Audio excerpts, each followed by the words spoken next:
салом арз мекунем бинандагони азиз. ин лаҳза имкон доред тавассути барномаи ахбори вазорати корҳои дохилӣ аз рӯйдодҳои ҷиноятии кишвар ки дар ҳафтаи сипаришуда аз ҷониби кормандони милитсия муайяну ошкор гардиданд шинос шавед. бо шумо ҳастам моҳрухсор таваллузода.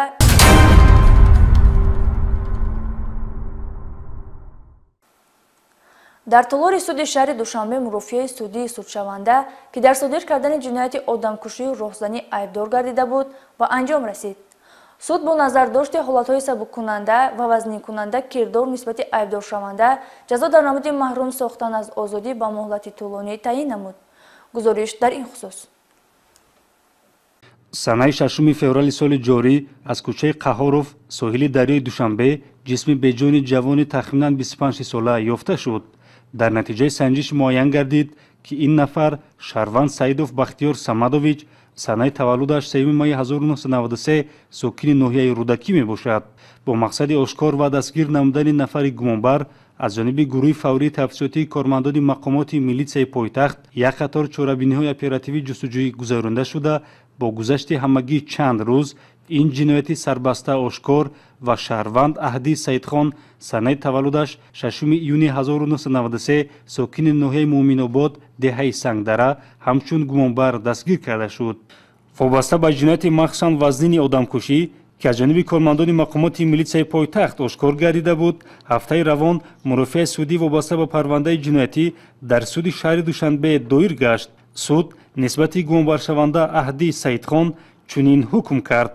суд ҳукм кард Аҳдӣ Саидхон бо моддаи 104 қисми 2 банди И 140 қисми 3 банди Г Қонуни ҷинояти ҷумҳурии Tojikiston гунаҳгор доиста шуда ва ӯ бо моддаи 104 қисми 2 банди И Қонуни ҷинояти ҷумҳурии Tojikiston ҷазо дар намуди маҳрум сохтан додад ба муҳлати 18 сол, бо моддаи 240 қисми 3 банди Г Қонуни ҷинояти ҷумҳурии Tojikiston ҷазо дар намуди маҳрум сохтан додад ба муҳлати 13 сол дар асоси моддаи 67 қисми 3 Қонуни ҷинояти ҷумҳурии Tojikiston аз рӯи маҷмӯи ҷиноятҳо бо рӯи қисмат зам кардани ҷазоҳо ҷазои ниҳоӣ ба Аҳдӣ Саидхон дар намуди маҳрум сохтан додад ба муҳлати 23 сол бо аду намудани ҷазо дар калони ислоҳии дорӯи низомаш сахт таъин карда шавад.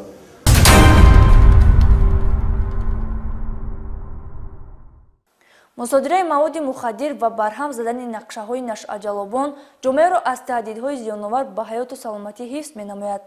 дар натиҷаи чораҳои оперативии ҷустуҷӯии кормандони раёсати вазорати корҳои дохилӣ дар вилояти Суғд муомилоти ғайриқонунии воситаи нашъатдорро ошкор сохтанд.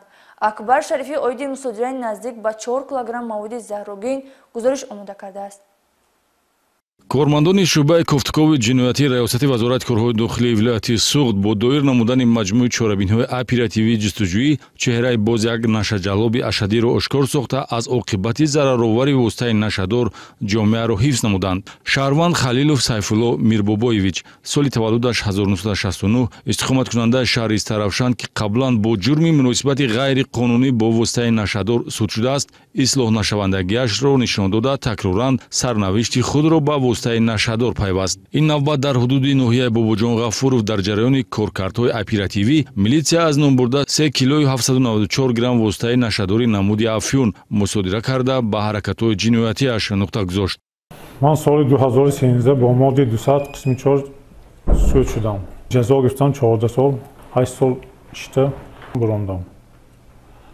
баъд аз ин бурондам бо ҳамун астатки вақтиам солҳои ғалтидагим пеш аз ҳам буд ҳамуна бо гашта муомилот бурардам. оғози парвандаи ҷиноятӣ бо моддаи 200 қисми 3 натиҷаи кирдори ҷиноятӣ аст.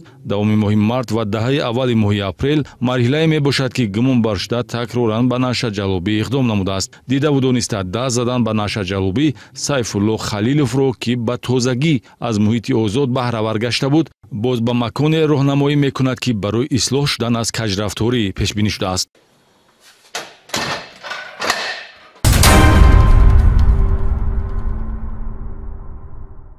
ба шӯъбаи вазорати корҳои дохилӣ дар ноҳияи Данғара шаҳрвандон Равшанов Хайриддин, Озиев Раҳмонқул, Назиров Рамазон, Мирзоева Санамбӣ ва чанде дигарон аз сокинони ноҳияи мазкур бо ариза муроҷиат намуданд ки шахсони номаълум ғайриқонунӣ аз чароғгоҳи мавзеи Лоилиқа воқеъ дар ҷамоати деҳоти Сафобахши ноҳияи Данғара чорваҳои майдаи шохдор аз қабили бузу гӯсфандонашонро дуздида аз ҷои ҳодиса ғайб заданд.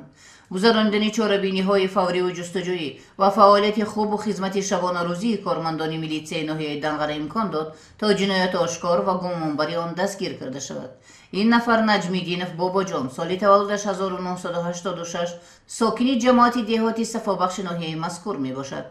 در رفتی پرسش معین کرده شد که نجمیدینov در دوام ماه اپریل سال جاری از نبودن آدمان در گرد و اطراف استفاده نموده 10 سر چارواهای خود شاخدار را که به هم دهه‌هایش تعلق داشتند دزدیده از جای حادثه غیب زده است. ضمن پیشبرد کارهای تفتیشاتی معین کرده شد که نجمیدینov باباجان با این کردارهای جنایتکارانش به جبردیدگان تقریبا 15,000 سامان ضرری جدی رسانیده و در 10 حالت جنایتی دزدی گمانبر دانسته می شود.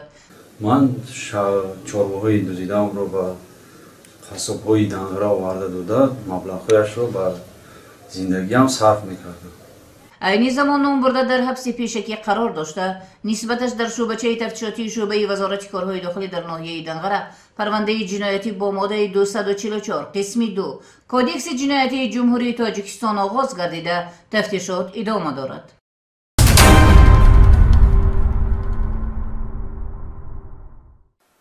جوانی که برای بودن واسطه‌های نقلیات شهروندان مشغول بود از جانب کارمندان میلیسیای ناحیه فردوسی دستگیر گردید. این نفر اقامت کننده شهر دوشنبه باشد که مرتبه دوم است با جرم صادر نمودن جنایت و جوابگری جنایتی جلب کرده می شود.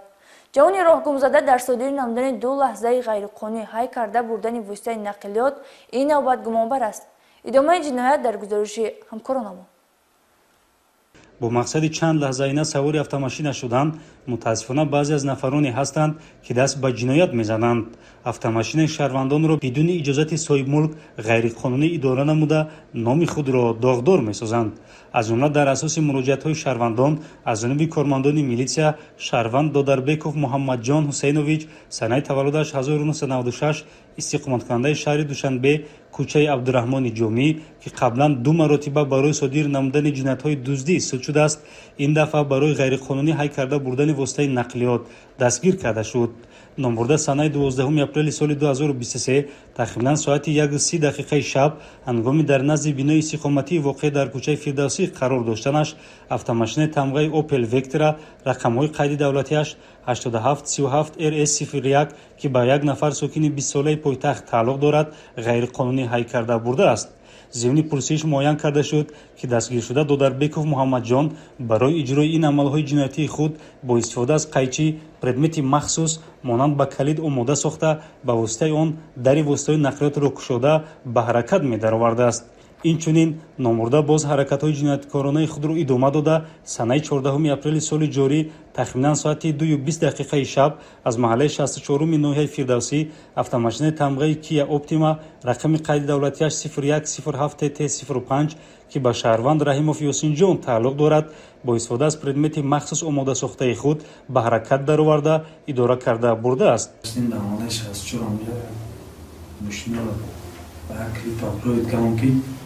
ویناشین با تمام کیا تاکسی ویشیم اما زوالید کنم گشتم من خودم زوالید کردم گشتم چند قدر و سر ساعت نبود آوردم در قلب پیش دانش موندم گرفتم برفتم. با نظرداشتی حالت‌های مذکور نسبت دادربکوف محمد جان طبق طلبات ماده 252 قسم 2 کودکس جنایتی جمهوری تاجیکستان پرونده جنایتی آغاز کرده شده او در حبس پیشکی قرار دارد.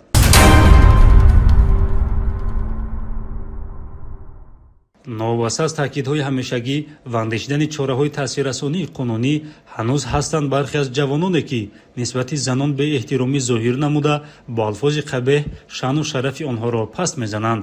از جمله در نتیجه سنجش نواری در شبکه‌های اجتماعی نشر گردیده از جانب کارمندان میلیسیا شهروندان اولیموف رمضان عبدالرزیقویچ سنه تولدش 2000 و نصرالدینوف شاروخ رستمویچ سنه تولدش 2000 استقامت کنندگان شهر دوشنبه کوچه اسپچک دستگیر کرده شدند.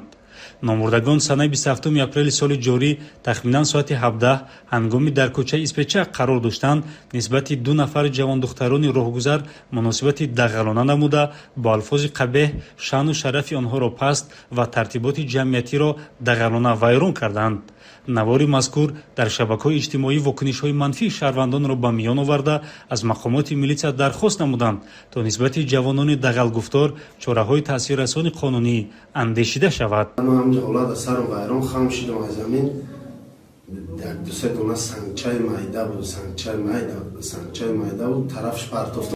вобаста ба ҳолати мазкур нисбати Олимов Рамазон ва Насриддинов Шорух тибқи талаботи моддаи 460 кодекси ҳуқуқвайронкунии маъмурии Ҷумҳурии Тоҷикистон протоколҳои маъмурӣ тартиб дода шуда аз ҷониби суди ноҳияи Сино нисбати ҳар кадоме ҷазо дар намуди ҳабси маъмурӣ ба муҳлати 5 шабонарӯзӣ таъин карда шуд. зимни мурофиаи судӣ номбурдагон ҷиҳати минбаъд ба қонуншиканӣ даст назадан сидқан изҳори пушаймонӣ намуданд.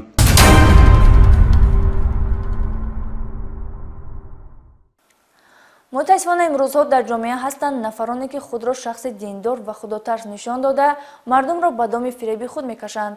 дар баробари ин барои амалӣ шудани чунин кирдорҳои ба ҷомеа хавфнок худи шаҳрвандон низ шароит фароҳам меоранд, яъне ба серу ҷоду ва дигар амалҳои ғайришаръӣ ки дини мо қатъиян манъ кардааст боварӣ карда ба назди чунин аввомфиребон мераванд. чунин як қалоб истиқоматкунандаи деҳаи қаҳрамони ноҳияи шаҳри нав Маҳкамова Саида Усмоновна соли таваллудаш 1974 ки на маълумоти динӣ ва на табибӣ дорад, аз ҷониби кормандони шуъбаи мубориза бар зидди ҷиноятҳои муташаккили Вазорати корҳои дохилӣ дар гурӯҳи ноҳияҳои Ҳисор муайян ва ошкор карда шуд.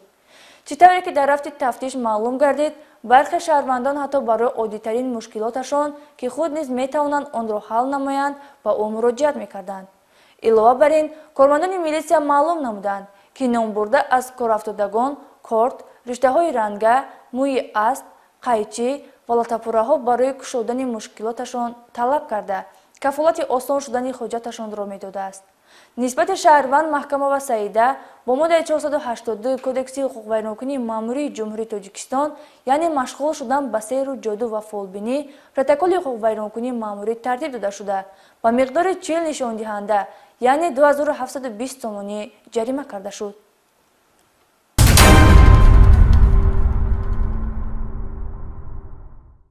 ҳамҷиёрони азиз, барои боз ҳам беҳтар гардидани вазъи ҷомеа ва сазовор гаштан ба рӯзгори хушу осуда шумо метавонед дар пешгирию ошкор кардани ҷиноятҳо бо мақомоти милитсия ҳамкорӣ намоед. барои робитаи ҳамешагӣ метавонед ба телефони боварии вазири корҳои дохилӣ 221 21 21 занг занед. то барномаҳои дигар сарбаланду хушруд бошед.